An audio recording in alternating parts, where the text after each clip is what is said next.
Bonjour à tous. Alors aujourd'hui, on va faire la deuxième partie du TD. Et donc cette fois-ci, on aura deux exercices qui portent sur certaines réactions qu'on a vues sur le cours et qui pourraient nous aider à résoudre certains problèmes, notamment pour identifier les oses qu'on veut identifier dans un mélange ou bien dans un soluté. Donc, pour commencer, on va commencer par le premier exercice, ou l'exercice 5. Et donc là, le TD sera comme un petit récapitulatif sur la deuxième partie du cours, ou plutôt entre la première et la deuxième partie du cours. Vous avez vu un petit peu l'ensemble des réactions. Alors, pour commencer, donc, dans l'énoncé, vous avez, après réduction de 2 oses par le borohydrure de sodium, c'est-à-dire NaBH4, on obtient du D-mannitol et du D-glucitol. Alors, donc c'est une réaction de réduction qu'on a vue dans le cours. À votre avis, qu'est-ce qui est réduit dans cette réaction? Dans ces deux oses, donc nous avons deux oses qui ont subi une réduction. Qu'est-ce qui va être réduit et qu'est-ce qu'on obtient? Madame, on a la fonction HO qui va être transformée en COH. Répétez la fonction. La fonction pour le D-glucose, madame. On a pour le D-glucose, Oui. CH qui va être transformé en CH2OH pour donner le D-glucitol. D'accord, j'augmente juste le volume pour vous entendre, d'accord. Très bien.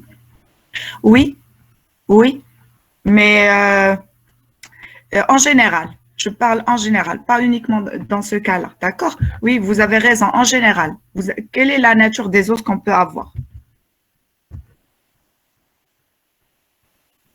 On a des aldoses et des cétoses, d'accord. Pas uniquement la fonction aldéhyde qui va être réduite, aussi bien la fonction cétonique, d'accord. Donc, la fonction carbonyle, c'est elle qui va être réduite, d'accord, que ce soit cétone, CO, ou bien aldéhyde, COH. COH, d'accord, porté par le carbone 1 dans le cas des aldéhydes, et la fonction cétone portée par le carbone 2 dans les cas des cétoses, d'accord. Donc, ce qui va être réduit, c'est la fonction carbonyle. Elle va être réduite en quoi? Comme vous avez dans l'exemple, elle va être réduite en alcool, d'accord. Donc, CO deviendra CHOH et COH deviendra CH2OH, d'accord, parce qu'elle est sur le carbone 1. D'accord. Donc, le résultat de la réduction, c'est quoi le produit de la réduction? Ce sont des polyols, des alditols, glucitol et mannitol dans notre exemple. Ça peut être autre chose, d'accord? Mais dans notre exemple, glucitol et le démannitol. Alors, comme a dit votre collègue, c'est une structure de glucose sur lequel vous avez un CH2OH ou bien des groupements hydroxyle sur tous les carbones. D'accord. Donc, c'est pour ça qu'on les appelle des alditols ou bien des polyols d'ose. D'accord. Des dérivés polyols ou alcool d'ose. D'accord. Donc, ces alditols peuvent être obtenus soit à partir des aldoses, soit à partir des cétoses. On a vu ça dans le cours. Pourquoi? Alors, si par exemple, je prends le glucitol, d'accord? Le glucitol, comme a dit votre collègue, peut être obtenu à partir du glucose. C'est juste que c'est la fonction aldéhyde qui va être réduite en fonction alcool. Mais à votre avis, oui, et je continue. La même chose pour le mannitol. Le mannitol, c'est un autre aldose qui a été réduit, qui a donné le mannitol. C'est le mannose. Et c'est sa fonction aldéhyde qui a donné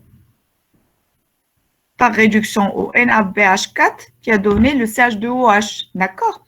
Et donc, on a obtenu ce démannitol à partir d'un aldose. Mais à votre avis, est-ce que c'est l'unique façon ou bien l'unique réaction qui peut aboutir, par exemple, si je prends le premier cas, qui peut aboutir à un polyol de type glucitol? Sachant bien, regardez, que certains oses peuvent avoir la même configuration que le déglucose en C3, C4 et C5. À votre avis, en vous donnant cette information, à quoi vous allez penser? Regardez, c'est un C6H12O6. D'accord? On peut avoir des C6H12O6 qui peuvent donner du déglucitol et qui peuvent être une cétone, d'accord? Avoir la fonction carbonée cétonique, et là, on aura, par exemple, le cétose ici, par exemple, qui va être réduit, qui va donner le glucitol. Tout simplement parce qu'il a le CH2OH ici, le CH2OH, seul en C2 qui va être réduit parce qu'il avait le CO, donc il va devenir CHOH. Mais à votre avis, lequel, qu'est-ce qu'il doit, à quoi il doit répondre pour qu'il donne aussi le glucitol? Ça va être un cétose de 6 carbones avec les 3 carbones de même configuration que le déglucose. Le troisième carbone va avoir le OH à Oui. droite et, et le quatrième et cinquième OH à droite. Très bien. Et ça sera comment par rapport au déglucose? On a vu ce type d'isomérie. Qui parle? Parce que là, je vois que qui parle? Safa Eliot. Safa? Alors, Safa, comment on appelle ce type d'isomérie? Si vous avez la même formule brute, c'est-à-dire le C6H12O6 comme le glucose, vous avez juste C3, C4 et C5 qui portent la même configuration du OH, et puis bien sûr C2, ça va être le groupement carbonyle, et ici vous aurez au lieu de COH, parce que l'autre c'est un cétose, il va avoir CH2OH. Comment on appelle par rapport au déglucose? Il va être quoi? Son isomère, quel type d'isomérie? Est-ce qu'il y a quelqu'un qui a écrit quelque chose? Un épimère. Un épimère, il doit avoir la même fonction carbonienne. D'accord? C'est juste un seul carbone qui change de configuration de OH. D'accord? Mais là, on n'a pas la même fonction carbonienne. Oui? Tautomérie, bravo, Ouldi. Je suis Smith. C'est juste que je ne vois pas les noms. Adam Moustache, c'est bien. Donc, voilà, il doit être un tautomère. C'est-à-dire que vous avez la même formule brute que le déglucose, la configuration des autres carbones autres que le C1 et le C2, parce que le C1, c'est lui qui définit la nature de l'aldose, et C2, c'est lui qui définit la nature du cétose. Donc, pour les autres carbones, ils doivent avoir la même configuration du OH. Et donc, on parle de tautomère. Et donc, c'est le cas de quoi? Du défructose. Si vous regardez le défructose, regardez. Le défructose par rapport au déglucose, qu'est-ce que vous avez? Vous avez la même configuration pour les autres carbones asymétriques. Sauf le carbone 2, il porte cette fois-ci la fonction carbonyle au lieu de la fonction aldéhyde au niveau de C1 pour l'aldose. Donc, on va dire que le glucose et le fructose sont des alditols, sont des tautomères. Et donc, quand on va faire la réduction du fructose ou bien du glucose, il va me donner aussi le glucitol. Les deux vont me donner le glucitol. D'accord? Pourquoi? Parce que ici, ça va devenir un alcool, une fonction alcool. Donc, ça va devenir HCOH.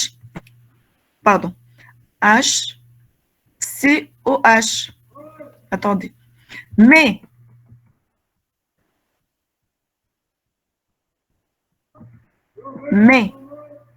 cette réduction du fructose n'est pas, c'est-à-dire n'est pas stéréotypique. Elle va vous donner les deux les deux isomères glucitol et mannitol, d'accord? Ou bien les deux formes d'alditol. Pourquoi?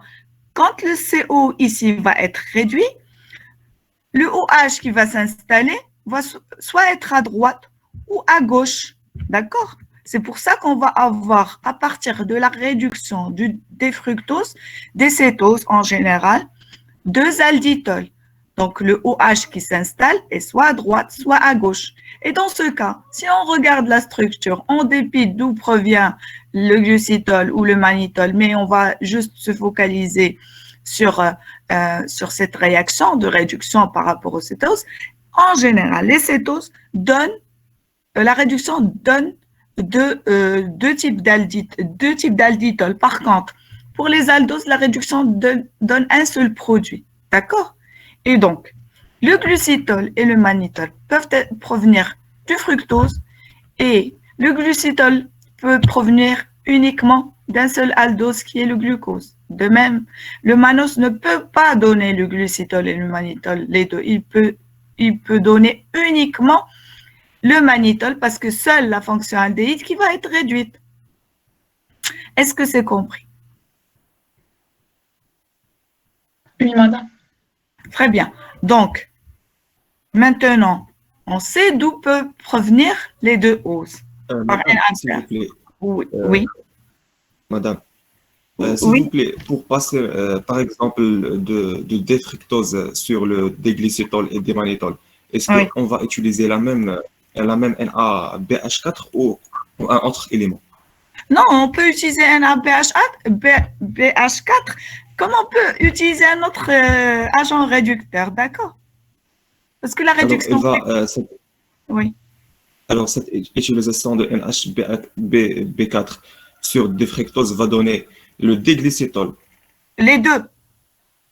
Les deux, d'accord, madame. Les deux. Parce que, regardez, qu'est-ce qui va être réduit? La fonction cétonique. D'accord? Oui, madame, la fonction. D'accord. Le C2. Oui. Et donc, le OH, soit à droite, soit à gauche. Donc, on aura les deux formes. Et donc, s'il est à droite, il va avoir la même structure que le glucose sur le C3, C4, C5. D'ailleurs, parce que le fructose a la même configuration. Et aussi, le glucose a la même configuration. C'est pour ça qu'on l'appelle glucitol. D'accord? Et ici, on ne peut pas l'appeler fructoïtol ou quelque chose comme ça, parce que on a deux produits. Donc, comment on les séparait sur la base des carbones asymétriques qui portent les autres OH et qui ont la même structure que l'aldose, d'accord? D'où il peut aussi provenir, d'accord? C'est pour ça qu'on les appelle des alditols, d'accord? Parce qu'on ne peut pas les appeler cétoïtol, parce que l'action de réduction des cétoses donne deux produits. Donc, on ne peut pas séparer dans l'appellation. Et puisqu'il peut aussi provenir d'un aldose, c'est pour ça qu'on les appelle des alditols. D'accord?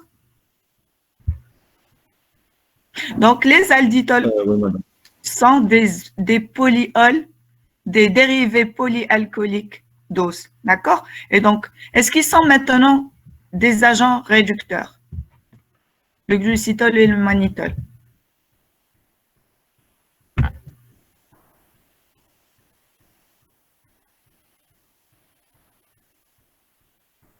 Ils ne sont pas des réducteurs partout parce qu'on n'a plus de fonction qui peut être réduite. Auparavant, sur l'aldose ou le cétose, il y avait des fonctions qui pourraient être réduites, d'accord, qui peuvent gagner des H+. Mais là, on n'a plus d'atomes ou bien d'atomes, voilà, qui peuvent accepter des H+. D'accord? Donc, ils ne sont plus des agents réducteurs parce qu'il n'y a plus de fonctions carbonylées. D'accord? Toutes les fonctions carboniques, que ce soit pour le glucose, le mannose ou bien le fructose, ont été justement réduites par NABH4 pour donner ces polyols. D'accord?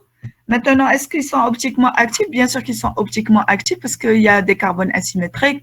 Il n'y a pas de plan de symétrie. Donc, on peut dire qu'ils sont optiquement actifs. D'accord? Allez-y, écrivez les structures. pour les garder en tête.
Alors, maintenant, on vous dit que la réduction de deux hausses, c'est-à-dire dans la solution, vous avez deux hausses. Dans le mélange réactionnel, vous avez deux hausses qui ont été réduites.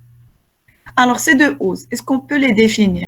C'est-à-dire déjà, a priori, est-ce qu'on peut définir les combinaisons possibles pour avoir les produits de réaction de réduction qui correspondent au glucitol et au mannitol en même temps?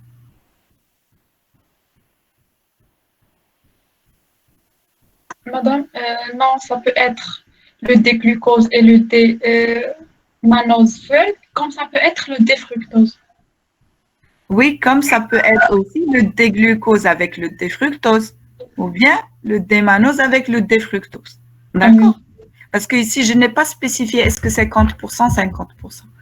Si j'avais spécifié 50%, 50%, on aurait pu avoir uniquement le déglucose, par exemple, le démanose, d'accord? Mais on ne peut pas avoir le défructose, d'accord? Parce que le défructose, c'est vrai, il va donner 50%, 50%, mais j'ai un seul hausse, d'accord? Donc, il y a plusieurs combinaisons. Soit le déglucose avec le démanose, soit le déglucose avec le défructose, soit le démanose avec le défructose, d'accord?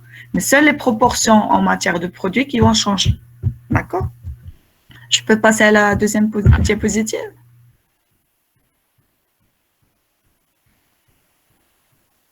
Vous avez fini ou pas encore?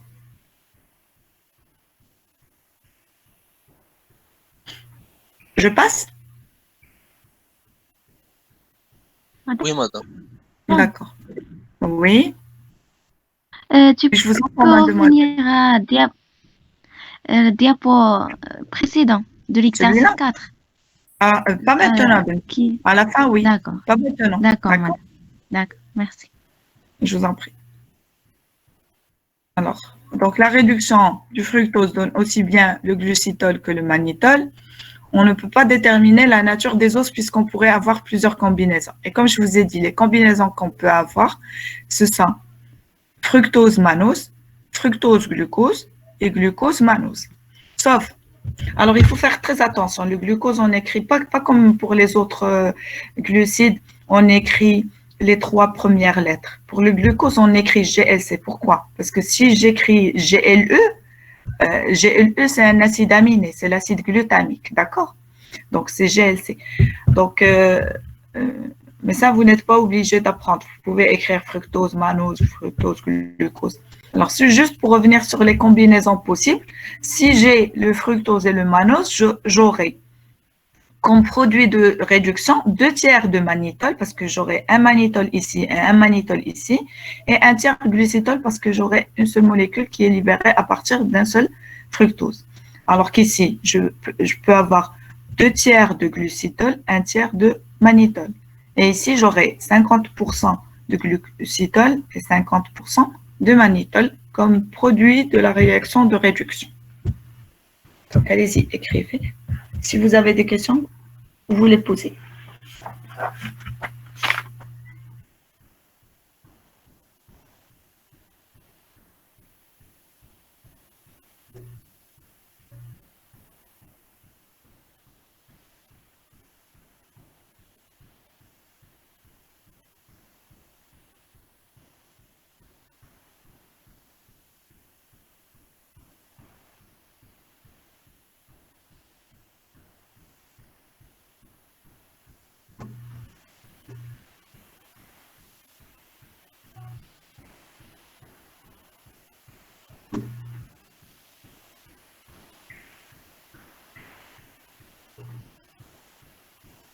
Donc, on continue. Pas encore, madame. Pas encore.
C'est bon, je passe? Oui, madame. Très bien. Alors, maintenant, on n'a rien, on n'a pas beaucoup d'informations qui peuvent nous renseigner sur la nature des os. Sauf en continuant sur l'énoncé. Donc, euh, on vous dit, euh, la préparation de l'osazone apporte-t-elle des renseignements supplémentaires? C'est-à-dire, si je prépare l'osazone à partir de ces os, d'accord? Est-ce que ça me donne une idée sur la nature d'os? C'est-à-dire, est-ce que c'est un aldose ou bien un cétose, à votre avis? Oui, oui, madame.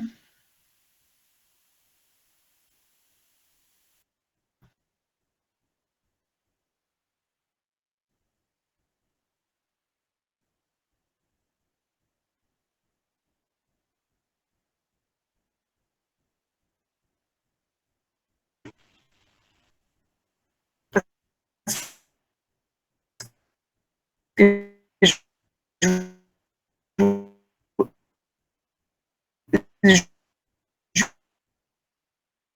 vous ai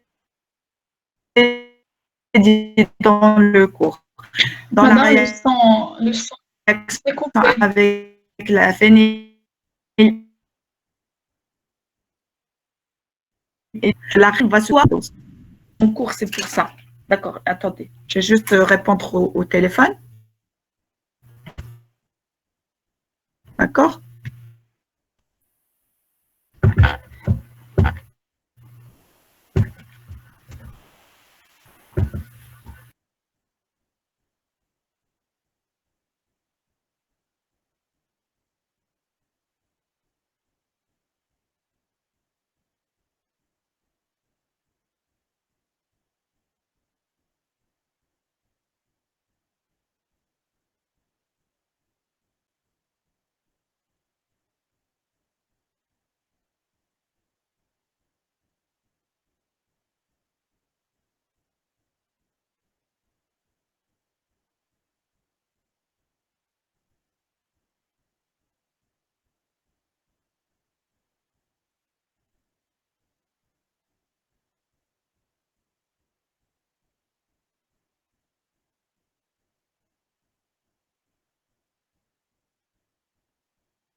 Euh,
Alors, je reviens sur l'osazone. Donc, j'ai dit l'osazone, l'osazone, c'est le produit de la réaction des aldoses ou des cétoses avec la phénylhydrazine. Sauf que la phénylhydrazine se positionne en carbone 1 et un autre phénylhydrazine se positionne en carbone 2. Du coup, si la phénylhydrazine se positionne aussi bien sur C1 et C2, si je prends par exemple le glucose et le mannose, ils vont me donner la même chose parce que vous avez sur C1, C2 la phénylhydrazine, les autres carbones des OH, d'accord?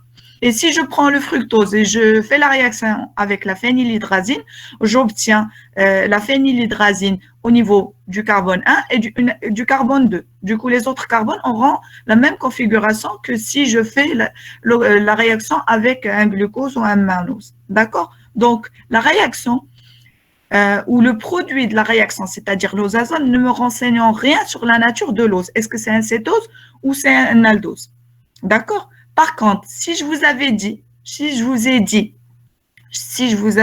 bien sûr, vous avez le passe, si j'avais dit qu'il s'agit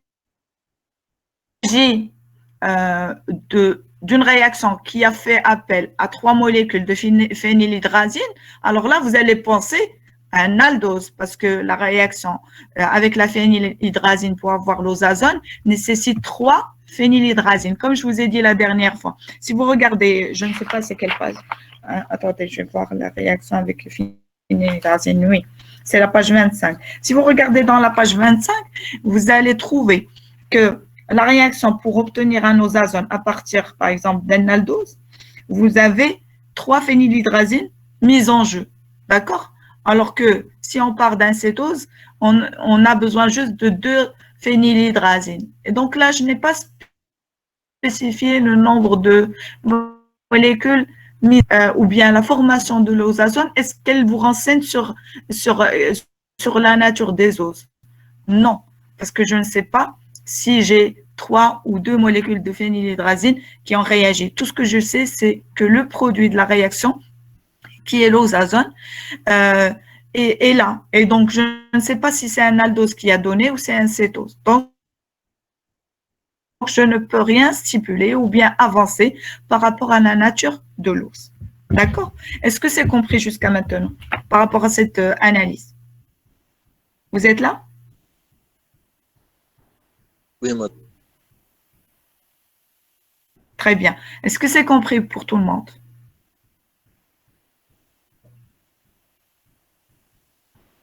Alors, puisqu'il n'y a pas de... Alors, on continue. Donc, jusque-là, on a toujours les 3 combinaisons. Fructose-glucose, fructose-mannose, glucose-mannose. Donc, on ne sait toujours pas quels sont les os qu'on a réduits pour obtenir le déglucitol et le démannitol.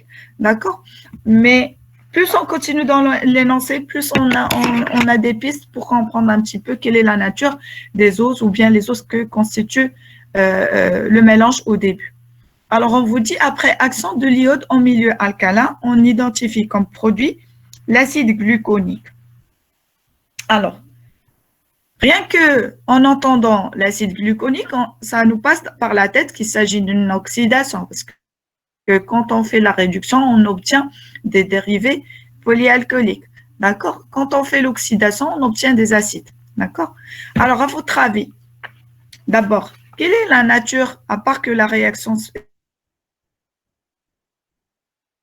spécifique de l'oxydation? Ici, est-ce que c'est une oxydation douce ou forte? Quel type d'oxydation nous avons ici? N'oubliez pas, c'est le genre de question que je vous ai posé dans le jour de l'examen.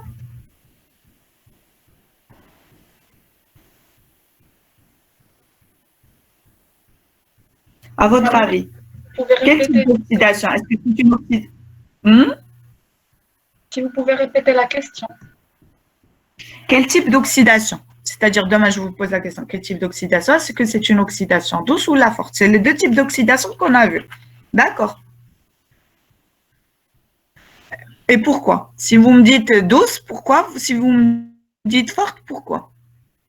Madame, c'est une oxydation douce parce qu'on a obtenu un acide gluconique unique et parce que l'oxydation forte nous donne des acides, des aldariques. D'accord. Et celui-là, gluconique, c'est quelle est sa nature? Un acide comment? Un acide aldonique. Un acide aldonique. Voilà. Dans l'oxydation douce, on l'a vu.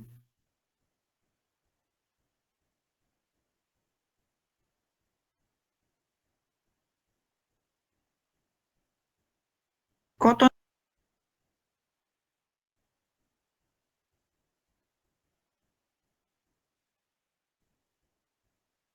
a Madame, le sang se coupe.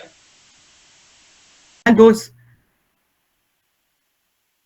d'accord. Si c'était une oxydation forte, on aurait trouvé un diacide, c'est-à-dire, مدام، معليش ندخل الأول. oui, الصوت كان كيتقطع، ما سمعناش داكشي الاولاني. ah bon? Il y a des, il y a des appels, c'est pour ça. Attendez.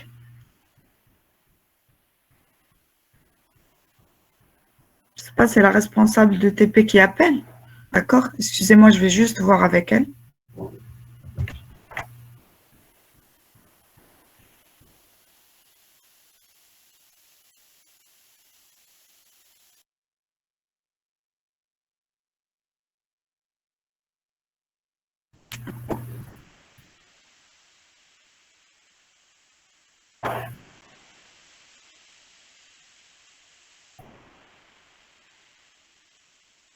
Merhaba, ça va?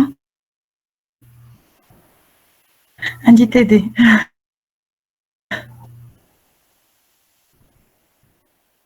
Oui. Hein?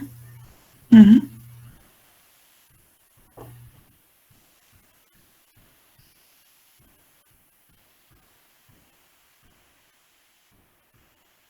Même si 38, normalement, 38, ça marche.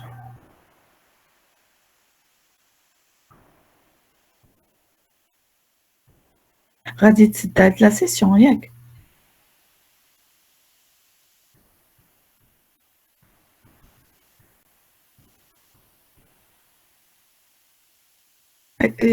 لا غير tout de suite ça marche. فهمتي؟ ولا tu redémarres le PC.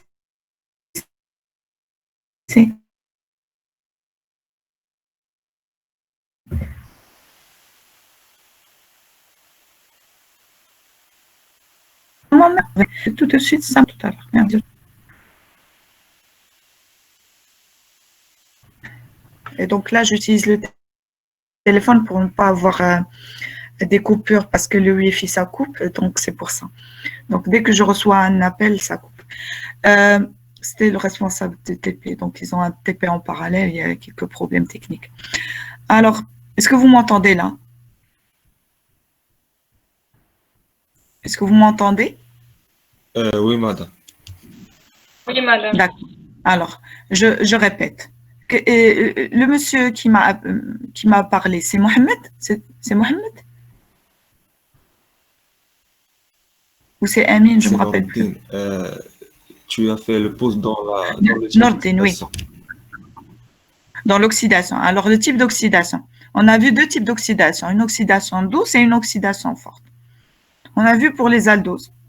Parce que le cas des cétoses, c'est un autre cas. C'est plus compliqué, l'oxydation.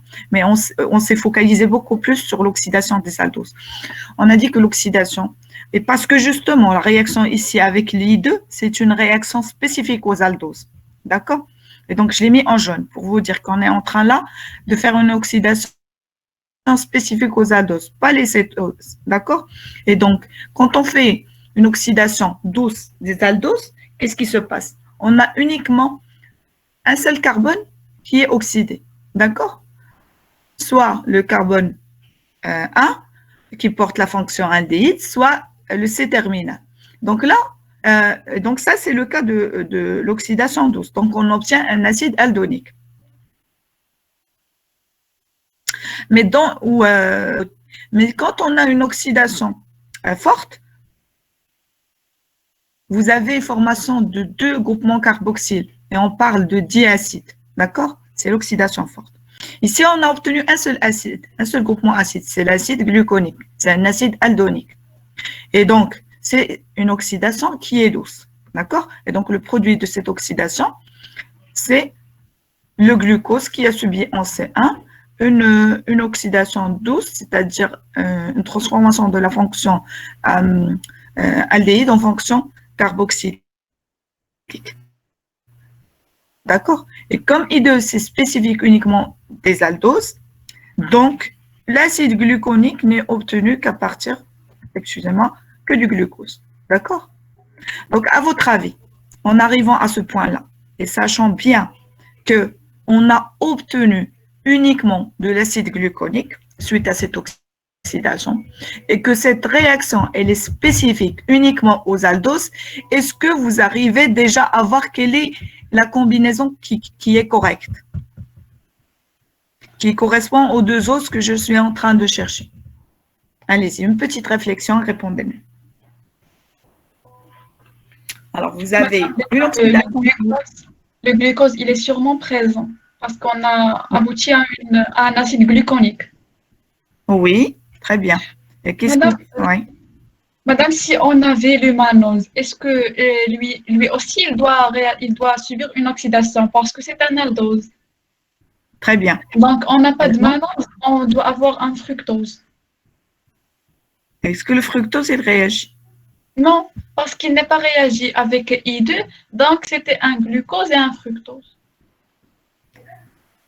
Exactement. Donc, puisqu'on n'a pas obtenu de l'acide manonique, donc on n'a pas de mannose dans notre dans nos deux os. Les deux os ne doivent pas comprendre le mannose, parce que si on avait le mannose parmi ces deux os, quand on aura fait l'oxydation à l'iode, on aurait dû trouver l'acide manonique. Mais comme on vous dit uniquement que l'oxydation à l'iode donne l'acide gluconique, ça veut dire que vous n'avez pas un autre aldose sauf le glucose. D'accord? Alors, voilà. Donc, l'un des os est un aldose, c'est le déglucose, parce que j'ai obtenu l'acide gluconique. Mais si j'avais le mannose, c'est lui aussi, c'est un aldose qui peut réagir avec l'iode. Et donc, si j'avais le mannose dans le mélange des deux oses, j'aurais obtenu l'acide manonique. Donc, le mannose ne figure pas parmi ces deux oses. Et donc, les configurations. Donc, le deuxième os est un cétose, parce que les cétoses ne réagissent pas avec l'iode en milieu alcalin, d'accord? Parce que la réaction avec l'iode en milieu alcalin, c'est-à-dire la réaction d'oxydation avec l'iode, est spécifique uniquement aux aldoses. Seuls les aldoses réagiront avec l'iode en milieu alcalin. Les cétoses, non. Donc, puisque j'ai obtenu uniquement l'acide gluconique, donc j'ai le glucose, je n'ai pas réussi à avoir l'acide manonique, donc je n'ai pas le mannose. Donc, l'autre os, ça ne peut être qu'un cétose. Et donc, la combinaison qui est correcte, c'est la combinaison glucose-fructose. D'accord? Est-ce que c'est compris? Oui, madame. Est-ce que c'est compris pour tout le monde?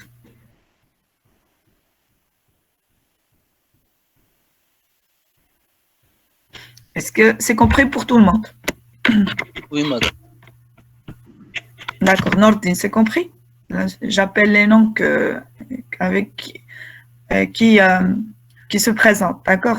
Je ne peux pas appeler tout le monde. Mais la question, elle est posée à tout le monde. Est-ce que c'est compris? Oui. J'ai un seul problème. Pourquoi on a choisi la probabilité de mannose n'est pas présente dans la combinaison? Pourquoi? Dites-moi pourquoi. Essayez de réfléchir et dites-moi pourquoi. Dans l'énoncé, on a uniquement, j'ai vu que j'ai uniquement l'acide gluconique, mais il n'y a pas de l'acide manonique. Est-ce que c'est ça le raison qu'on a fait? Oui, c'est pour, bien sûr. À votre avis, regardez. On va prendre les combinaisons qu'on a choisies au début. On a établi au début, pas choisi, on a établi. Parce que ce sont les seules combinaisons.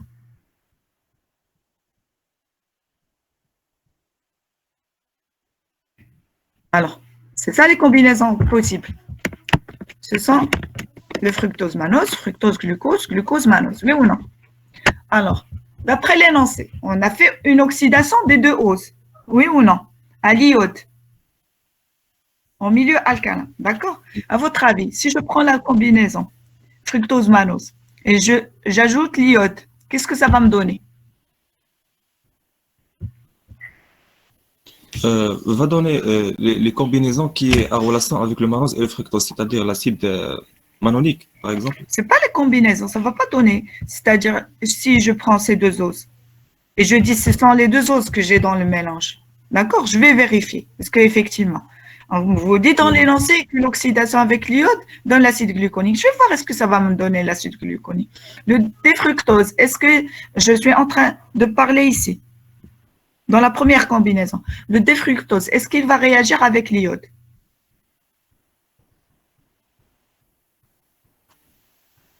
Oui ou non? Je ne sais pas, madame. C'est ça le problème. Le fructose, c'est quoi? C'est un aldose ou un cétose? Le fructose, normalement, c'est un cétose. C'est un cétose. Et qu'est-ce que j'ai dit? J'ai dit la réaction avec I2, je l'ai souligné en jaune. C'est une réaction spécifique aux aldoses. C'est-à-dire les cétoses ne réagissent pas avec l'iode. Donc, le D'accord, fructose ne réagit pas avec l'iode. Le mannose, d'accord. est-ce qu'il réagit avec l'iode? Oui, parce que est un aldose. Et Oui. s'il réagit, qu'est-ce qu'il va donner? L'acide manonique. L'acide manonique. Est-ce qu'on a obtenu l'acide manonique quand on a fait l'oxydation? Euh, je pense non. Mais si je pense. Dans l'énoncé, ça n'existe pas. D'accord? C'est pas je pense. D'accord? Oui, madame. Non, c'est non. On n'a Non. pas d'acide manonique après oxydation à l'iode. Donc, on n'a pas de mannose. D'accord, madame. D'accord? Puisque déjà, le fructose ne réagit pas. Alors, dans la Alors, deuxième combinaison, le fructose euh, ne réagit pas. Le glucose va donner l'acide l'acide gluconique. glyconique. D'accord? Et je prends la D'accord, madame. troisième. Le déglucose démannose, je fais la réaction avec l'iode. Le déglucose va me donner l'acide gluconique, le démannose va me donner l'acide manonique. Donc, je vais avoir les Oui, deux acides ici, les deux acides issus des deux aldoses. Mais en réalité, dans l'énoncé, je n'ai qu'un seul acide, c'est l'acide gluconique. Donc, je ne peux pas avoir dans la combinaison le mannose. Donc, la seule combinaison qui répond aux critères que l'oxydation avec l'iode donne l'acide gluconique, c'est la deuxième combinaison. Et donc, les deux oses qui forment mon mélange, c'est le fructose et le glucose. D'accord? d'accord, madame. Merci. Je vous en prie. Pour les autres, est-ce que c'est compris? Madame, Oui, je suis là. Allez-y, posez votre pour, question. pour gluconique et alcalonique, sont des produits d'oxydation d'os. Alcalonique, où est-ce qu'on a vu alcalonique? Et Madame Aldoni. J'ai vérifié, madame. Aldonique. Aldonique, c'est un type. GM aldose, acide aldonique. D'accord? Pas les alditols. On les appelle alditols parce que pour faire référence aux aldoses, bien sûr, alditol, c'est pas uniquement ça vient des aldoses, c'est juste l'appellation. Parce que le fructose, par exemple, on vous a donné l'exemple ici du fructose. Le fructose donne aussi. Est-ce qu'on va les appeler les deux fructioles? D'accord? Si je respecte l'appellation. Je ne peux pas les appeler tous les deux fructioles parce qu'elles n'ont pas la même configuration en cidre. D'accord? C'est pour ça qu'on les appelle selon l'aldose qui peuvent aussi donner ce glycitol, c'est-à-dire alditol. Et donc, aldi, il peut provenir aussi du glucose, on l'appelle glucitol. Mannose, mannitol, aldi, en référence à l'aldose. D'accord? La même chose ici. Donc, aldonique, glucose, gluconique. D'accord? Glucose, aldose. Donc, aldonique. D'accord? L'appellation. On l'avait vu, les différents types d'appellations. D'accord? Madame, Et donc, madame, Oui, madame. c'est le type. D'accord? On a vu les glucuroniques, on a vu les aldariques, on a vu. D'accord? Oui? Qui a posé la question? euh, Oui, monsieur. la différence entre fort et douce. Si j'avais 12, j'ai uniquement un seul groupement COH qui va se former suite à l'oxydation. C'est ça, l'oxydation en douce. Soit en C1, soit en C terminal. D'accord?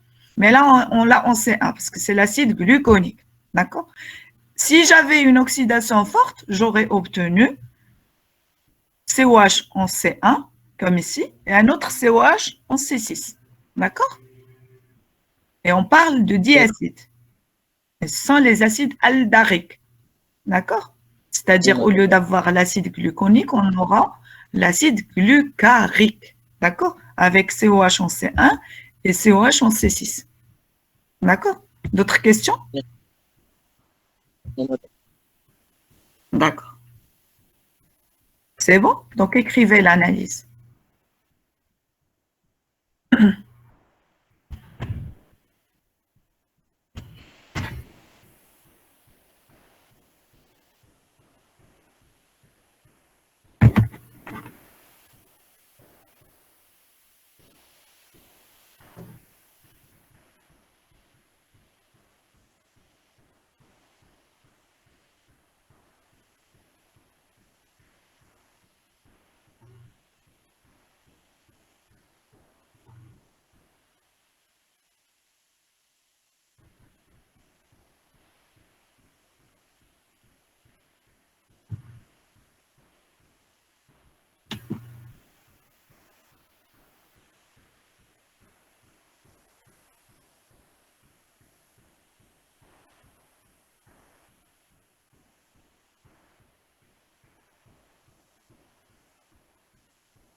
C'est bon, on passe?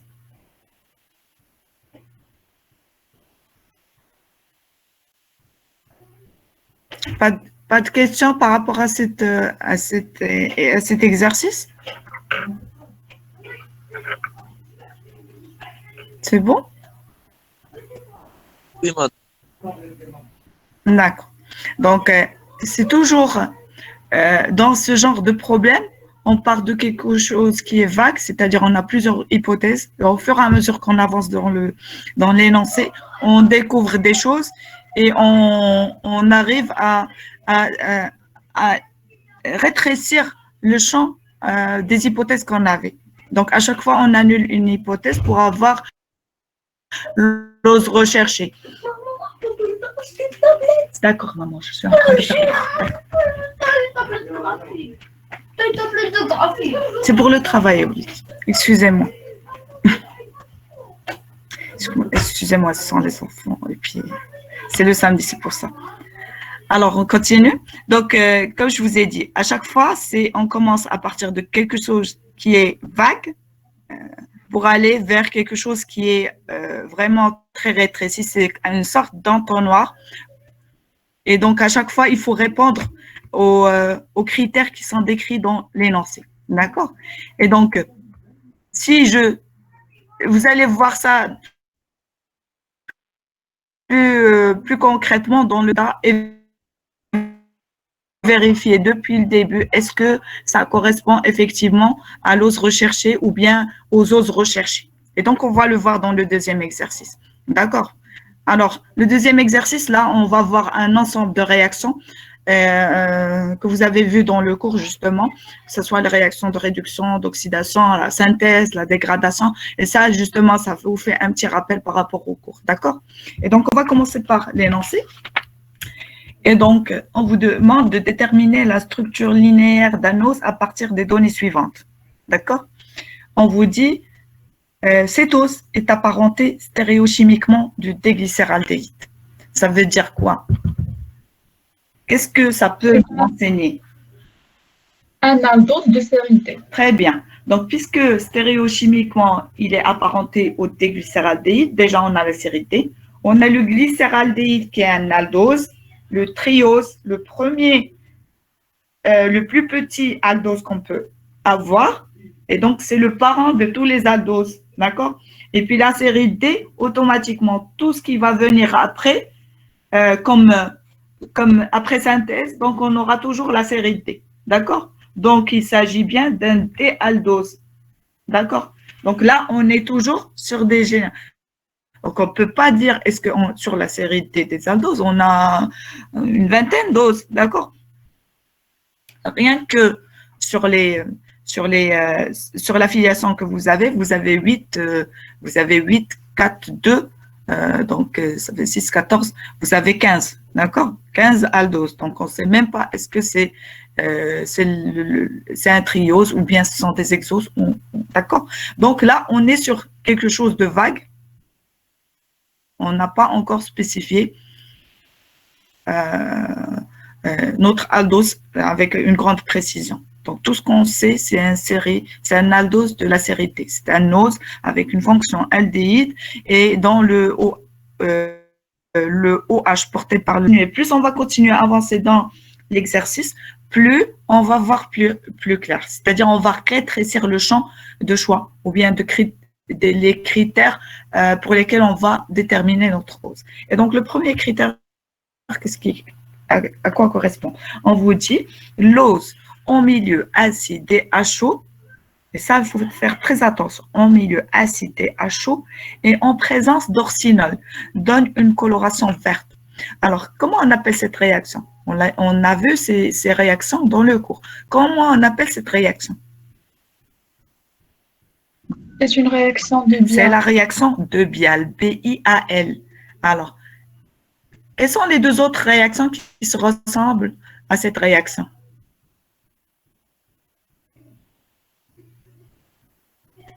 Madame, on a étudié d'autres réactions, oui. Oui. Non, mais dans le même contexte, c'est-à-dire en milieu acide et à chaud, mais avec un phénol. C'est le phénol qui change. Si vous avez l'orcinol. Quelles sont les autres réactions? On a vu 3 réactions. Lesquelles? Bial, quelles sont les 2 autres? La réaction de Molish. Molish et Euh,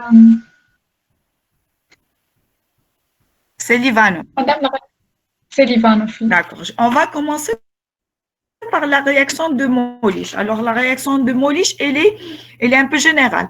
Elle vous dit est-ce qu'il y a présence ou absence de glucides. D'accord? Elle n'est pas spécifique à un type ou à la nature de l'eau. D'accord? Elle est un peu générale. Donc, elle caractérise en général ce que votre solution contient ou non des glucides. D'accord? Alors, la réaction de Molish, c'est les mêmes conditions. C'est en milieu acide et à chaud et en présence pas d'orcinol, mais de l'alpha-naphthol. D'accord? Alors, donc, dans ces 3 réactions, c'est-à-dire Molish, Bial, Selivanov, toutes ces réactions se passent en milieu acide et à chaud en présence d'un phénol. Comme je vous ai dit, la première réaction qui est générale au glucide, donc, elle fait appel à un phénol de type alpha-naphthol. Et le produit de la réaction, vous avez une coloration qui est violette. Si vous avez la coloration violette, c'est-à-dire une réaction positive, ça veut dire que vous avez des glucides. Si vous n'avez pas de coloration violette, ça veut dire que vous n'avez pas de glucides dans votre solution. D'accord? La deuxième réaction, c'est ce que vous avez devant vous. C'est un autre phénol qui est mis en jeu ou mis dans la réaction. Donc, la réaction de Bial, c'est une réaction comme la réaction de Molish et de Selivanov. Il se passe en milieu acide et à chaud, mais cette fois-ci en présence d'orcinol. Et si la coloration, elle est verte, c'est une réaction positive, ça veut dire que vous avez un pentose. Donc là, c'est spécifique uniquement au pentose. Donc, si vous avez une réaction positive, c'est-à-dire une coloration verte en présence d'orcinol, bien sûr, en milieu acide et à chaud, ça veut dire que vous avez un pentose. Et donc, c'est notre cas. D'accord? Donc, là, on sait déjà que c'est un aldose. C'est pour ça que j'ai gardé en rouge. Seul que j'ai écrit en vert, c'est pentose. Parce que la réaction de Bial vous démontre est-ce que vous avez un os de type pentose ou non. D'accord? Si la coloration verte, c'est un pentose, sinon, ce n'est pas un pentose. C'est autre chose que pentose. D'accord? La troisième réaction, c'est la réaction qui se produit en milieu acide et à chaud, mais en présence d'un autre phénol, c'est le résorcinol. Alors, cette réaction s'appelle la réaction de Selivanov. Cette réaction vous donne un produit de coloration rouge, d'accord? Si ce produit de coloration rouge, il est là, ça veut dire que vous avez une réaction positive, ça veut dire que vous avez des cétoses, d'accord? Si vous n'avez pas de coloration rouge comme ici, dans notre cas, ça veut dire que vous avez un aldose. Donc, cette réaction, elle est comme les autres, Molish, Bial, et celle-là s'appelle Selivanov. Toutes les 3 se passent en milieu acide et à chaud. Molish, avec le alpha-naphthol, vous donne une coloration violette, ça veut dire que vous avez des glucides. Bial vous donne une coloration verte, ça veut dire que vous avez des pentoses. Selivanov vous donne une coloration rouge avec le résorcinol, ça veut dire que vous avez des cétoses. Et donc là, on a une réaction négative sur la réaction de Selivanov. Ça veut dire qu'on confirme justement qu'il s'agit d'un aldose et non d'un cétose. D'accord? Est-ce que c'est compris par rapport aux 3 réactions?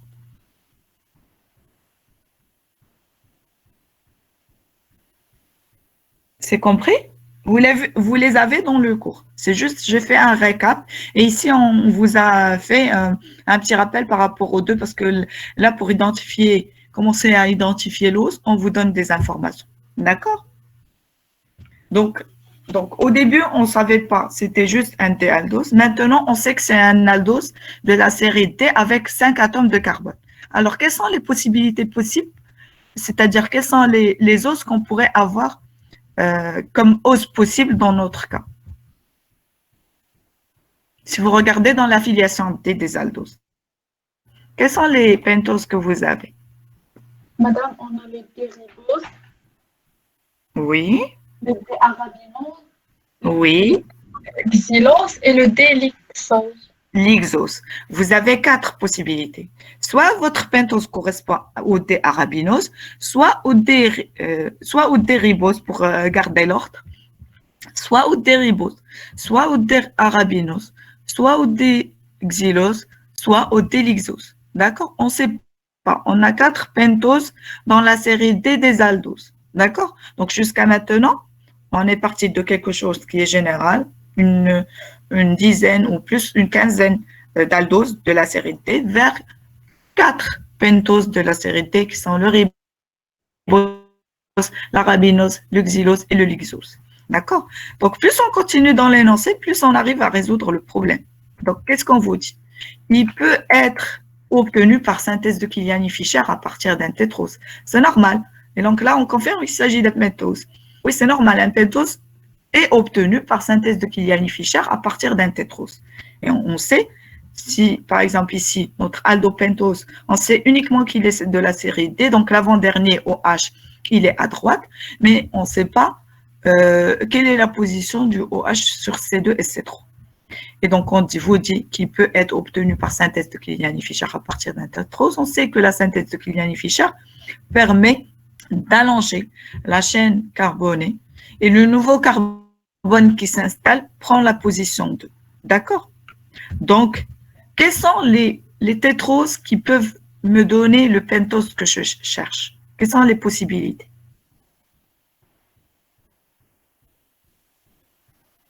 À quoi peut correspondre mon aldotétrose qui donne l'aldopentose que je cherche?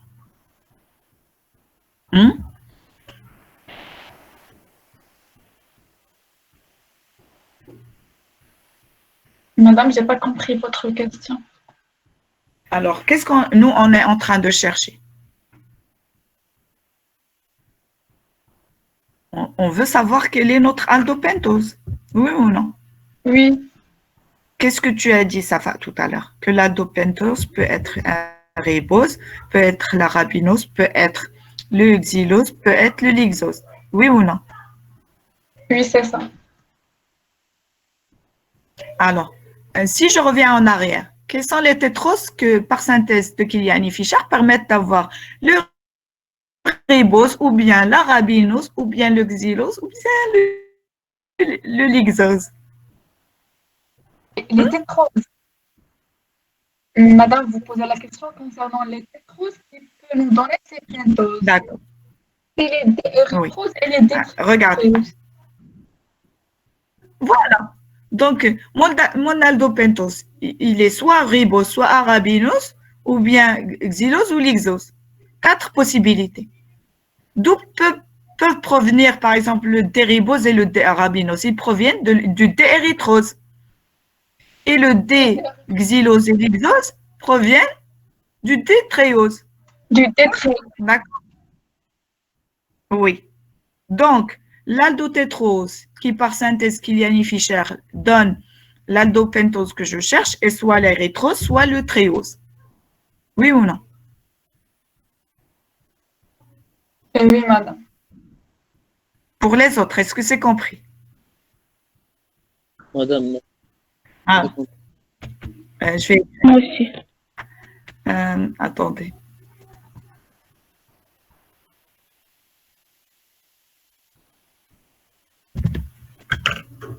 Je vais ouvrir l'affiliation, comme ça vous allez voir plus clair. Voilà. Alors, nous, quand on a analysé, oui ou non, on a trouvé que notre os correspond à un D-aldopentose, oui ou non? Est-ce que c'est compris pour tout le monde comment on a trouvé le D-aldopentose? Parce que c'est stéréochimiquement apparenté au D-glycéraldéhyde, d'accord? Que quand on a fait la réaction de Bial, on a trouvé une coloration verte, donc il s'agit d'un ose à 5 atomes de carbone. Donc, les oses de la série D des aldéhydes, des aldoses, correspondent soit au ribose, soit à l'arabinose, soit au xylose, soit au lixose. Oui ou non? Alors, on vous dit dans l'énoncé, l'ose recherchée peut être obtenue par synthèse de Kiliani-Fischer à partir d'un tétrose. Et donc, si mon os correspond au ribose, donc le tétrose qui m'a permis d'avoir le ribose, c'est l'érythrose. Et si mon aldopentose que je cherche est un arabinose, donc son parent, c'est l'érythrose. Et si mon ose que je cherche et le xylose sont le tétrose qui m'a permis de l'avoir par synthèse de Klignani-Fischer, c'est le triose. Et si je cherche, mon aldopentose correspond au lixose, aussi sont le tétrose qui, par synthèse de Klignani-Fischer, pourrait me donner le lixose, c'est le tétréose. D'accord? C'est compris? Donc, on suit Oui, madame. l'énoncé. D'accord? Donc, on est parti de quelque chose qui est général, d'accord? Vers un aldopentose. Donc, on a 4 possibilités. Et ces 4 pentoses ne peuvent provenir par synthèse de Klignani-Fischer qu'à partir du déérythrose ou bien le détréose. D'accord? Alors, je reviens. Donc, à vous de prendre note comme vous voulez, comme vous avez compris, avec la façon avec laquelle vous avez compris. D'accord? Vous prenez note. Donc, mon aldopentose est soit le déribose, arabinose, xylose ou lixose.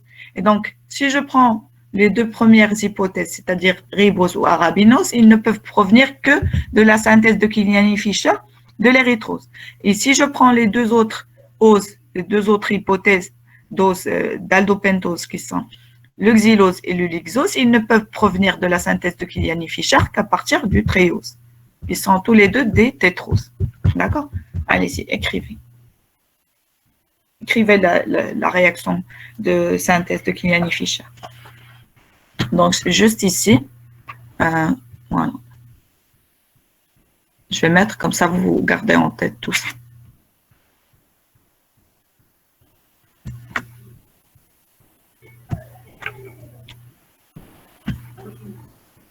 Alors, mon aldopentose, c'est soit le D-ébose,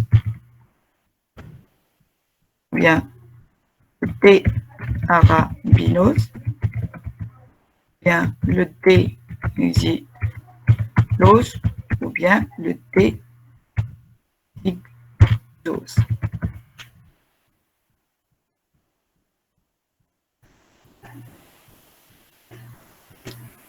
Non, je vais les mettre en noir et en gras. C'est voilà, donc les possibilités. Et donc,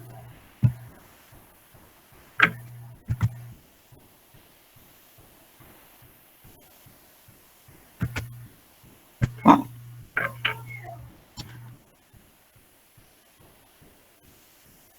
Comme ça, vous mémorisez ça en tête.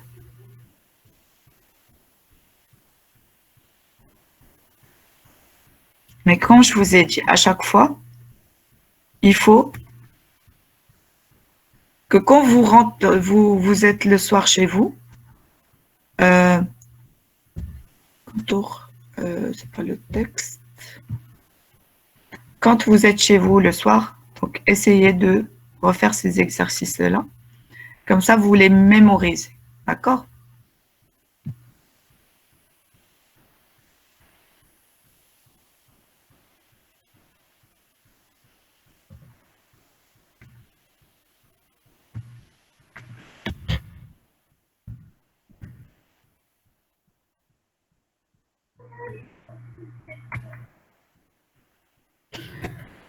Alors, oui.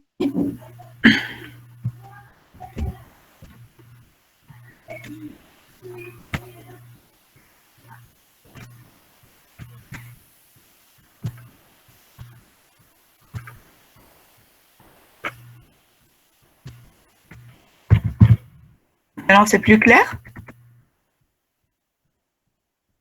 C'est plus clair. Oui, madame. D'accord, alors prenez note. Attendez, je vais revenir. Je vais laisser l'écran et je reviens tout de suite.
Est-ce que vous avez une question? Est-ce que c'est compris jusqu'ici? Oui, madame. Oui, madame. Très bien. Alors, on continue. N'hésitez pas à m'arrêter si vous avez des questions. Le plus important, c'est que vous sortiez avec le maximum de données qui peuvent vous aider par la suite le jour de l'examen. Et bien sûr de comprendre ce qui se passe dans chaque réaction.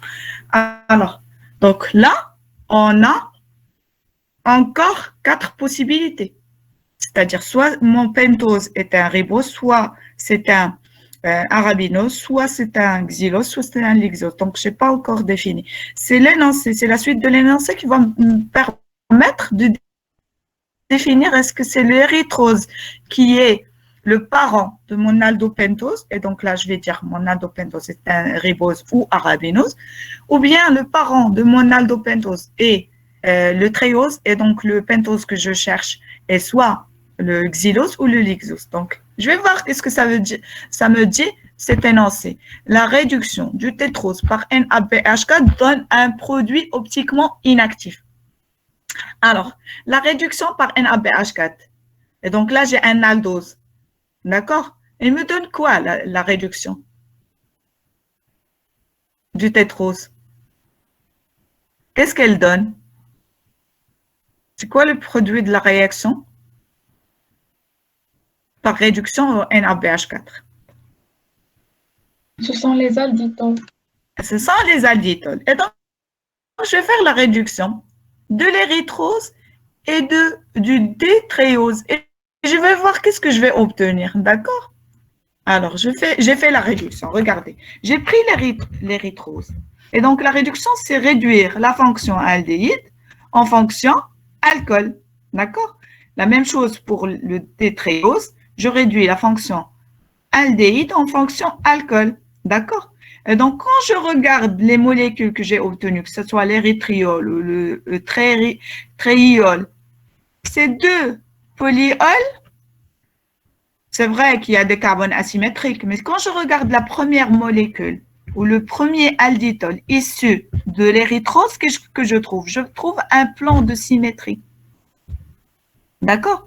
Et quand j'ai une molécule avec un plan de symétrie, la molécule n'est pas optiquement active. Donc, elle est inactive.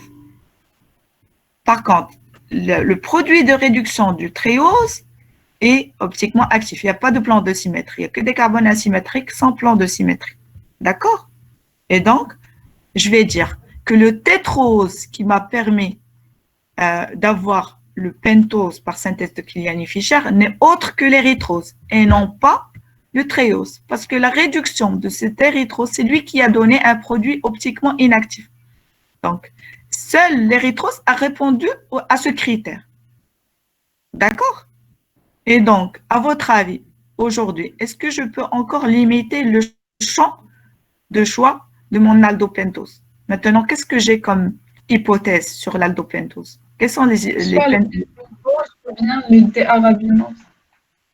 Voilà, c'est soit le ribose, soit le déarabinose. D'accord?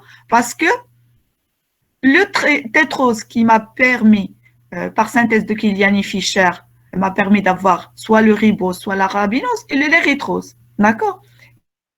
Et c'est lui qui, par réduction, a donné un produit optiquement inactif.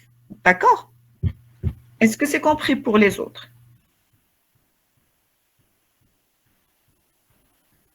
Donc, j'avais deux hypothèses Madame, quant au s'il vous plaît, Oui. pouvez-vous répéter cette dernière phrase à propos de l'érythrose? Oui. Alors, juste avant cet énoncé, juste sur la diapositive précédente, on avait encore, on n'a pas encore défini quel est le parent de mon aldopentose. Est-ce que c'est l'érythrose ou le tréose, oui ou non? Donc, le parent de mon aldopentose est soit l'érythrose, soit le tréose. D'accord? Mais dans l'énoncé, on vous dit que la réduction de ce tétrose, c'est-à-dire la réduction soit de l'érythrose ou bien la réduction du tréose, vous donne un produit optiquement inactif. Donc, je vais vérifier. Je vais faire la réduction et voir les produits de la réaction, comment ils sont. Et chercher lequel est un produit optiquement inactif pour revenir en arrière pour dire quel tétrose par réduction a donné un produit optiquement inactif. Et donc, j'ai fait la réduction des deux possibilités que j'avais auparavant. Des tétroses, je parle. Oui, madame. Et donc, j'ai fait la réduction.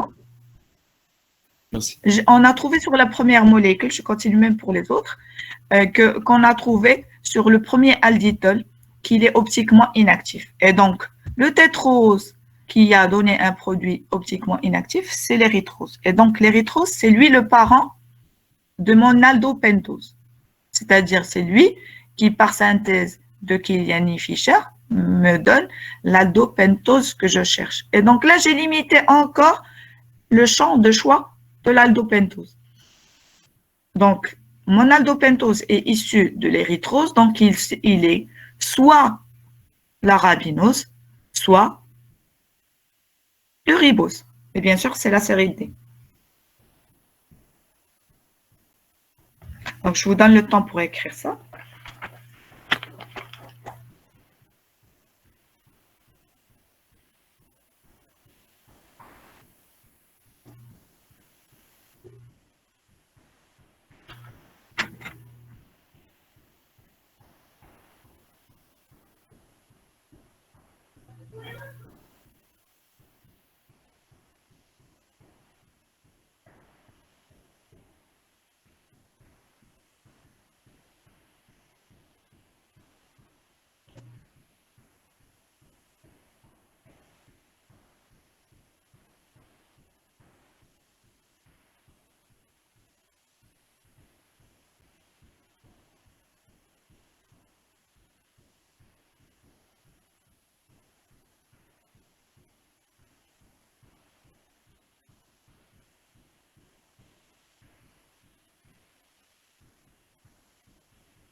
Ça va indiquer, je te rappelle.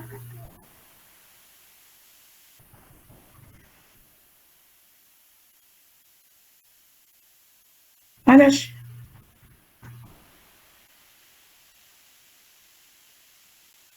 تاع 13h30 عندي شي حاجه اخرى عندي انا rattrapage de cours.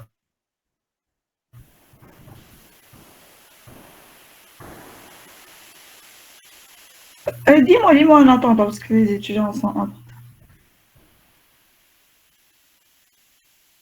Mhm, mhm.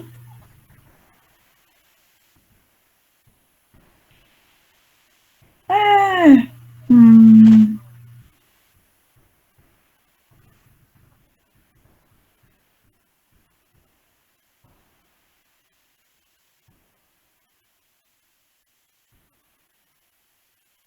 Ouais, ouais, tu fais les deux en parallèle. Pourquoi tu m'as pas invité au congrès?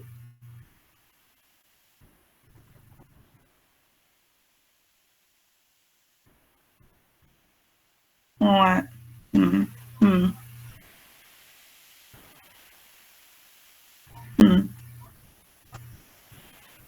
Tes questions? Donc, on continue. Donc, le tétrose qui m'a donné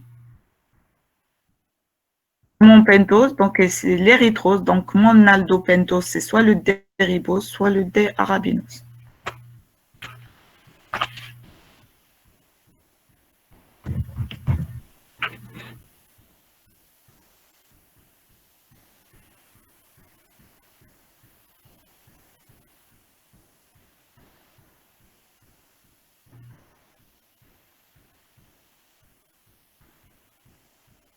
On continue.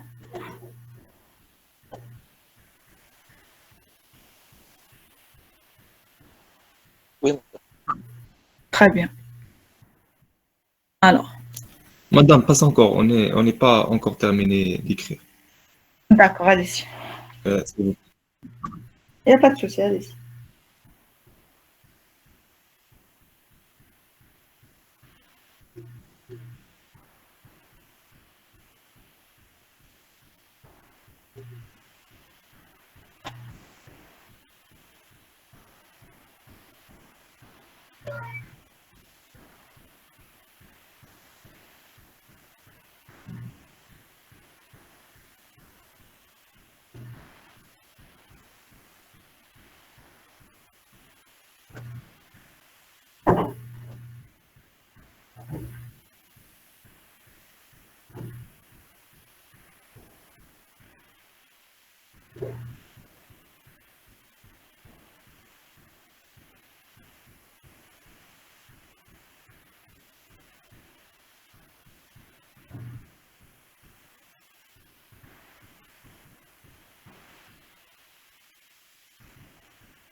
C'est bon, madame, merci.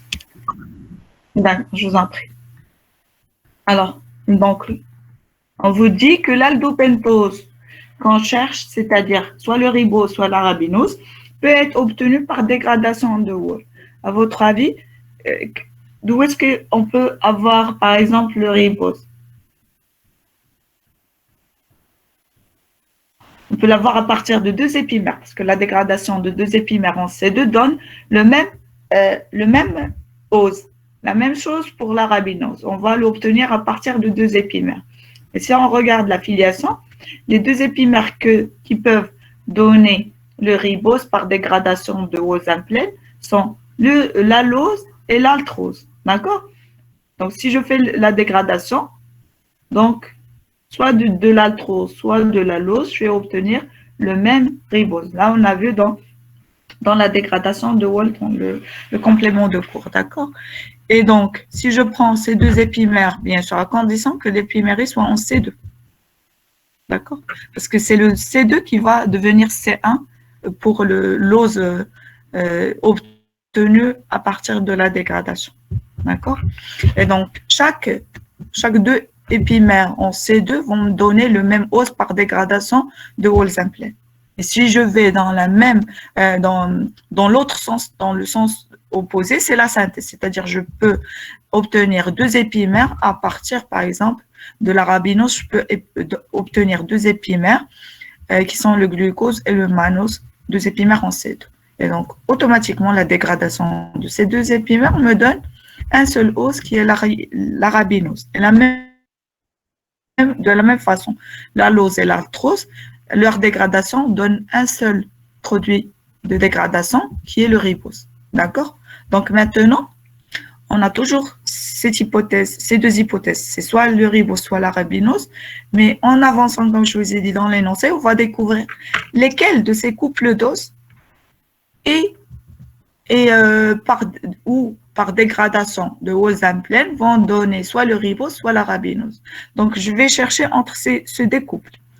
Donc, si le couple correspond à l'allose et l'altrose, je vais dire que l'aldopentose que je cherche, c'est le ribose. Si le couple qui a été dégradé, c'est le glucose et le mannose, je vais dire qu'on mon ose recherché, c'est l'arabinose. Et donc, qu'est-ce qui est dit sur votre polycope? L'ose inconnue peut être obtenue, c'est ça, soit le ribose, soit l'arabinose, peut être obtenue par dégradation de Wolff à partir de deux oses, parce qu'on a dit chaque couple d'os, chaque deux épimères en C2 donne le même aldose ou le même ose par dégradation de Wolff. Et donc ces deux oses, c'est-à-dire soit l'allose et l'altrose ou bien le glucose ou le mannose, vont donner, suite à une oxydation par HNO3, donne diacide optiquement actif. C'est-à-dire, quand je vais voir ici, je fais l'oxydation de ces couples d'os, c'est-à-dire soit l'allose, soit l'altrose, ou bien le glucose ou le mannose, je vais avoir deux diacides optiquement actifs. D'accord? Alors déjà, à première vue, c'est quel type d'oxydation qu'on a ici? L'oxydation forte. parce qu'on obtient des diacides, d'accord? C'est-à-dire, le résultat, on va obtenir des groupements COH au niveau de C1 et au niveau de C terminal. Et donc, on va faire l'oxydation forte. On va dresser les structures. On va regarder. Donc, l'allose va donner un acide aldarique, d'accord, avec C1 et C6 qui portent des fonctions carboxyliques. La même chose pour l'altrose, on va mettre les COH de part et d'autre de la chaîne carbonée. La même chose pour le glucose et le mannose, d'accord? Et donc, on va regarder les structures. Comme d'habitude, moi, je commence pour les glucides de gauche à droite. Donc, je regarde les structures. Je trouve que tous les diacides sont optiquement actifs, à l'exception de celui-là. Pourquoi celui-là? Le premier issu de l'oxydation de l'allose. Parce qu'il a un plan de symétrie, regardez. Et donc, cette molécule-là n'est pas optiquement active. Ce diacide-là, obtenu à partir de l'allose, n'est pas optiquement actif. Et donc, ce couple-là, quand on a fait l'oxydation de ces deux os, n'a pas donné de diacide optiquement actif. Contrairement au glucose et au mannose, quand on a fait l'oxydation forte, on a obtenu deux diacides qui sont optiquement actifs. Et donc, automatiquement, les os qui ont subi la dégradation de Wall-Zemplén pour avoir la dose que je cherche ne sont pas l'allose ou l'altrose. Ils ne sont que le glucose et le mannose. D'accord? C'est compris? Oui, madame. Très bien. Pour les autres, est-ce que c'est compris? Oui, madame. Très bien.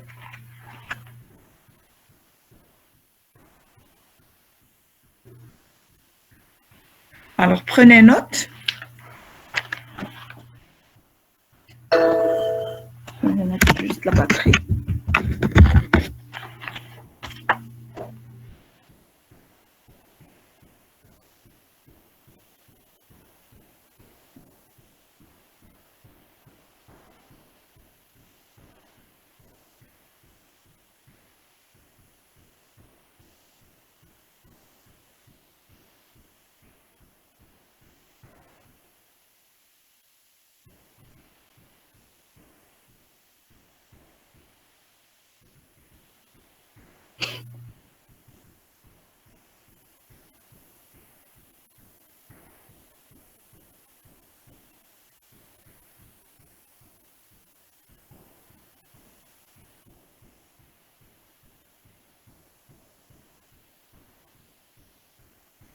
Et donc maintenant, j'ai pu identifier mon aldopentose. À quoi correspond mon aldopentose cette fois-ci? Donc j'avais le choix entre le ribose et l'arabinose. C'est le D-arabinose. C'est le D-arabinose. Parce que c'est lui qui, par dégradation de Wall-Zemplén, est obtenu à partir de ces deux oses. Et donc, on a vérifié que par oxydation forte, les diacides obtenus sont optiquement actifs. Contrairement à l'autre couple qui a donné un des produits de l'oxydation qui est optiquement inactif.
C'est bon?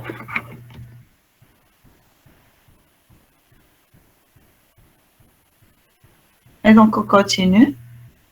C'est bon, je passe à l'autre diapositive. C'est juste...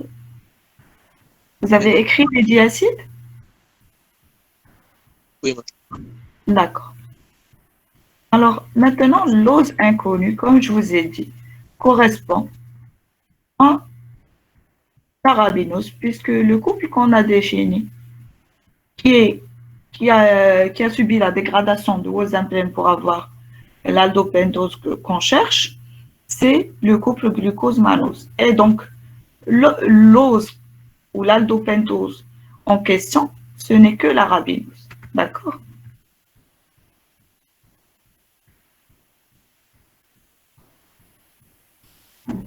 Et donc là, si pour vérifier est-ce que votre réponse elle est juste, est-ce que notre analyse elle est juste, c'est-à-dire quand on a fini, on a trouvé l'ose, on va vérifier, on va faire une analyse rétrospective, on va voir. On va prendre le D-arabinose et on va voir les critères depuis le début, depuis le premier énoncé. On vous dit que l'ose recherchée est apparentée stéréochimiquement au déglycéraldéhyde. Alors, je vérifie. Le D-arabinose, c'est un aldose à 5 carbones de la série D. Donc, c'est un aldose de la série D. Donc, il est stéréochimiquement apparenté au déglycéraldéhyde. Donc, le premier critère est validé. Ensuite, on vous dit l'ose en milieu acide concentré à chaud donne, en présence d'orcinol, qu'est-ce qu'il donne? Une coloration verte. C'est la réaction de Bial. Elle est spécifique au pentose. Le D-arabinose est un pentose, donc il respecte ce critère-là. On vous dit, en présence de résorcinol, bien sûr toujours en milieu acide et à chaud, il donne une réaction négative, c'est-à-dire il ne donne pas une coloration rouge. Donc, le résorcinol, c'est le phénol qu'on utilise dans la réaction de Selivanov. Et la réaction de Selivanov, elle est propre aux cétoses. Donc, puisqu'il y a une réaction négative, donc, ce n'est pas un cétose. Et oui, le D-arabinose, c'est un aldose, ce n'est pas un cétose. Donc, on respecte ce critère. Oui, une question? Alors, on continue pour vérifier. Le D-arabinose, il vous dit il peut être obtenu par synthèse de Kiliani-Fischer à partir d'un tétrose. Oui, le D-arabinose peut être obtenu à partir de l'érythrose. Alors, est-ce que l'érythrose, c'est-à-dire le tétrose, qui est le parent de l'arabinose, est-ce qu'il est, quand il est réduit par un ABH4, donne un produit optiquement inactif? Oui. Quand on a fait la réduction au NABH4, on a vu qu'on transforme la fonction aldéhyde en fonction alcool. Donc, vous avez CH2OH, CHOH avec un OH à droite, CHOH avec un OH à droite, CH2OH. Donc, il y a un plan de symétrie. Donc, la molécule, le triiol, l'érythriol plutôt. L'érythriol, c'est-à-dire le dérivé alcool de l'érythrose, est une molécule optiquement inactive. Donc, ça respecte le critère. Donc, le parent du D-arabinose, effectivement, c'est l'érythrose. Et donc, l'ose en question, c'est l'arabinose. Enfin, l'ose inconnue peut être obtenue par dégradation de Wall à partir de deux oses. Oui, l'arabinose peut être obtenue à partir de deux épimères en C2 qui sont le glucose et le mannose. Et donc, ces deux oses qui sont le glucose et le mannose, si on fait l'oxydation par HNO3, une oxydation forte parce qu'on vous dit deux diacides, on a un diacide comme produit de l'oxydation. Donc, il s'agit d'une oxydation forte. Donc, les deux diacides, c'est-à-dire glucarique et mannarique, parce que ce sont des acides aldariques, sont des molécules optiquement actives. Donc, effectivement, l'arabinose peut être obtenu à partir du glucose et du mannose. Et donc, c'est l'os que je recherche. D'accord? Et voilà, donc on est parvenu à respecter l'ensemble des critères qui sont décrits dans l'énoncé. Et donc, effectivement, l'os que j'ai cherché et que j'ai trouvé, effectivement, correspond au D-arabinose. D'accord? Est-ce que c'est clair par rapport à l'analyse qu'on a empruntée? C'est bon, c'est clair?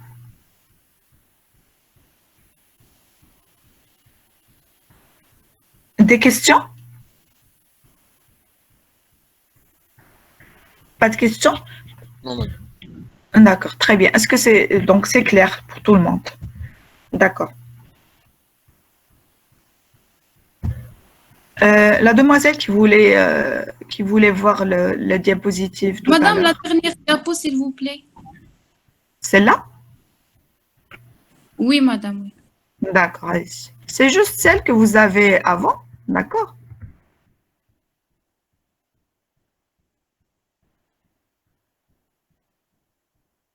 C'est juste la diapositive que vous avez, c'est juste les mêmes hôtes que vous avez avant. C'est juste qu'il faut les entourer. C'est tout. D'accord? D'accord, merci, madame. Je vous en prie. Quand vous aurez terminé, pour passer à la demande de votre collègue qui voulait l'exercice 4, c'est ça? Oui, madame. D'accord. On attend que votre collègue puisse finir. Madame, Oui. entre-temps, je voulais savoir euh, l'exercice 1 dont on a parlé la séance précédente, le type A, Ah, on a dit que le D et L arabinose, vous allez vous assurer est-ce que ah, sont oui. fonctionnaires ou non. Oui, c'est vrai.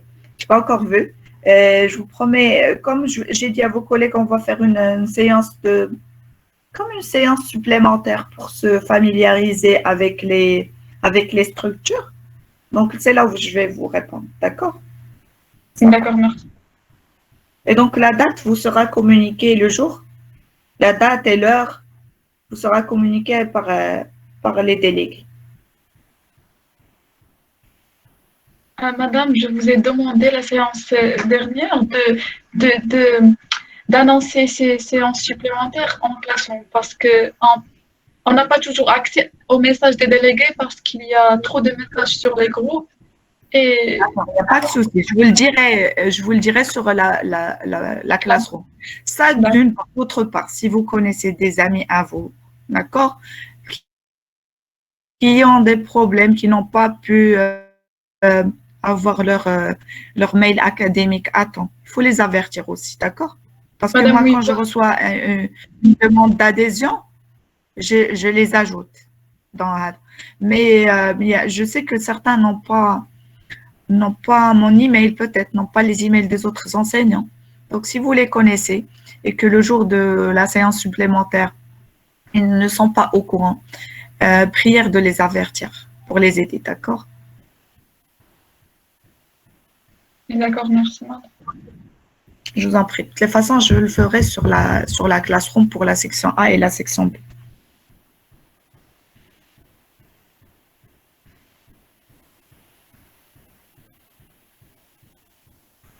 Donc, entre-temps, quand vous êtes chez vous, donc je pense qu'on a fini ici, quand vous êtes chez vous, oui, vous êtes déjà chez vous. Donc, quand vous avez un temps libre le plus tôt possible, essayez de refaire l'analyse de tout ou de refaire tous les exercices de TT pour se familiariser avec les structures. D'accord?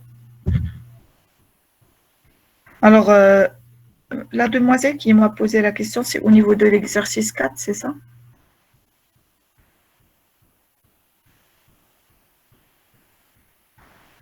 L'exercice 4, ça correspond à quoi? Au pouvoir rotatoire? Oui, et le calcul des angles et alpha. Oui. Il y avait, oui, exactement. Oui. Mademoiselle, vous avez besoin de toutes les diapositives? Non, dernière page pour l'exercice 4. D'accord. Celle-là? Oui, madame. Oui.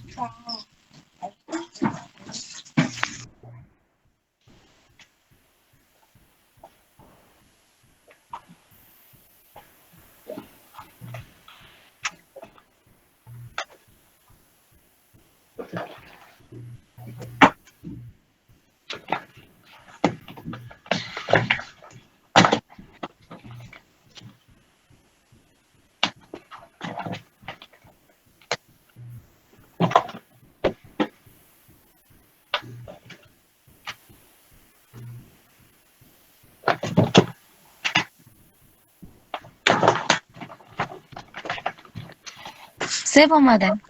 D'accord, très bien. Donc, je pense qu'on est arrivé à la fin de cette séance. Donc, il ne nous reste que la séance complémentaire, ou plutôt supplémentaire. C'est juste par souci que vous ayez plus de... vous familiarisez plus avec les structures. Et donc, je suis en train de voir comment tracer sur une tablette graphique et vous regardez, vous écrivez en même temps que moi. D'accord? Donc, c'est ce que j'ai fait. Donc, Inch'Allah, la séance supplémentaire sera plus interactive. Et donc, on va essayer de la faire en présentiel. D'accord? Mais je vous demande de vous organiser. Je ne veux pas tout le monde qui arrive à la même séance. D'accord? Si je trouve qu'il y a beaucoup de gens qui arrivent à la même séance et que vous ne respectez pas les groupes, donc je ne vais pas faire la séance. D'accord? Donc, vous êtes avertis. Donc, voilà. Donc, je vous dirai la date exacte et l'heure exacte une fois établie. D'accord? Et bien sûr, je vais voir avec les délégués pour voir le temps qui vous convient. Parce que je sais maintenant, avec le rétrécissement des semaines, donc peut-être vous avez un créneau qui est chargé maintenant. Oui ou non? Oui. Oui, je vous entends. Est-ce qu'on aura un examen continu à propos des deux parties? Non, vous aurez uniquement l'examen final. D'accord, madame, merci. D'accord, merci à vous. Donc, je vous dis au revoir et à très bientôt et bon courage. Et si vous avez des questions, quoi que ce soit, n'hésitez pas à m'écrire. D'accord? Madame, Oui, oui, Aya. madame, pour l'examen final, est-ce qu'il suffit de refaire seulement les exercices de la série ou bien tout le cours? Pas uniquement, d'accord. Il faut voir aussi le cours. D'accord? Il y aura des exercices qui ressemblent à ce que vous avez comme sur les TD. Mais c'est sûr qu'il faut voir les réactions que vous avez vues, les différents types les os, les structures, les formes phéraniques, les formes pyréniques. D'accord? Ça, on va le voir sur la séance supplémentaire. Mais n'empêche que il faut que vous familiarisez déjà avec, vous avez toutes le bagage, d'accord, maintenant, et les données, les documents pour vous familiariser avec les structures. D'accord? Madame, Oui. Oui, ça. Quand ma collègue a posé la question, elle m'a rappelé de vous demander. Madame, lorsque j'étais en train de réviser, j'ai trouvé la partie des osides, des polysides et des oligolosides, des noms de dérivés avec de quoi ils sont composés. Madame, est-ce qu'on est censé d'apprendre tout ça? Non, non. Les polyosides, non. Par exemple, l'acétylose, principalement, l'amidon, il y a l'amidon, il y a le glucose. glycogène, oui. On est censé apprendre. La cellulose, la cellulose. Madame, Il faut juste connaître les types de liaisons. Voilà les types de liaisons et le nom des os. On est censé de les apprendre. Oui, je vous donne l'exemple. Je vous donne l'exemple de l'amidon. Vous avez deux types de liaisons, alpha 1,6 et alpha 1,4. D'accord? Madame, alpha 1,4, ce sont les structures linéaires. Alpha 1,6, ce sont les liaisons qui assurent les ramifications. D'accord. Donc, vous avez l'amylose. L'amylose, c'est les deux glucoses qui sont liés. C'est le dioloside qui lie glucose par liaison type alpha 1,4. Et vous avez l'amylopectine qui est, ou l'isomaltose qui est le alpha 1,6 qui lie glucose justement par liaison alpha 1,6. C'est tout. Donc, le glucogène, il a la même structure que l'amidon. Oui. La cellulose, c'est un autre type de liaison, sauf qu'il n'y a pas de ramification, c'est juste des feuillets linéaires qui sont liés entre eux par des liaisons hydrogènes. C'est tout. D'accord? Donc, il faut savoir analyser la structure de votre os. D'accord? Oui. Que ce soit un os simple ou de votre glucide, que ce soit un os, que ce soit un oside, un polyoside ou un hétéroside. D'accord? Il faut savoir lire les choses. C'est ça ce que je veux que vous développiez. D'accord, merci. Et là, l'esprit d'analyse, c'est-à-dire quand on a travaillé l'exercice 5 et 6, c'est justement pour analyser différents types de réactions, comprendre à quoi servent ces réactions. Justement, ce sont des réactions qui nous permettent de caractériser nos oses. Comme pour ce que vous avez vu dans le TP de l'oxydation périodique. Donc, c'est une réaction d'oxydation qui nous permet de déterminer le nombre de carbone.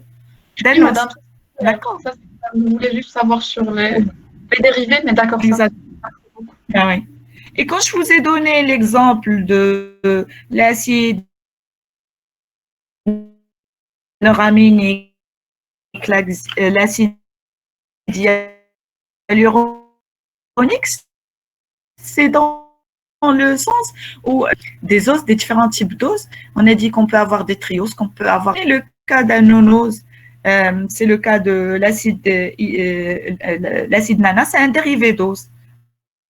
À 9 atomes de carbone. D'autres structures d'enchaînement de glucoconjugués, c'est là où vous avez des dérivés oses, comme les chitosanes ou les chitosanes, chacun comme il appelle comme il veut. D'accord. À faire vos exercices de TD,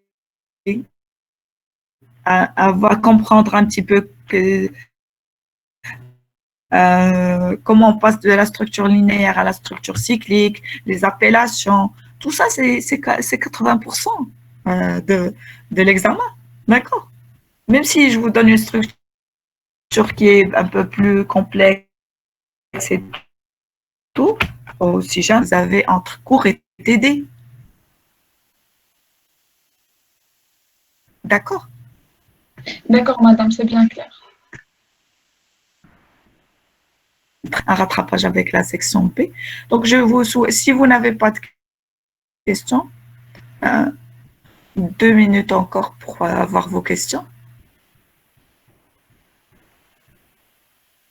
C'est bon? D'accord. Merci à vous, Suad. Merci à tout le monde et bon courage et à très bientôt. Au revoir.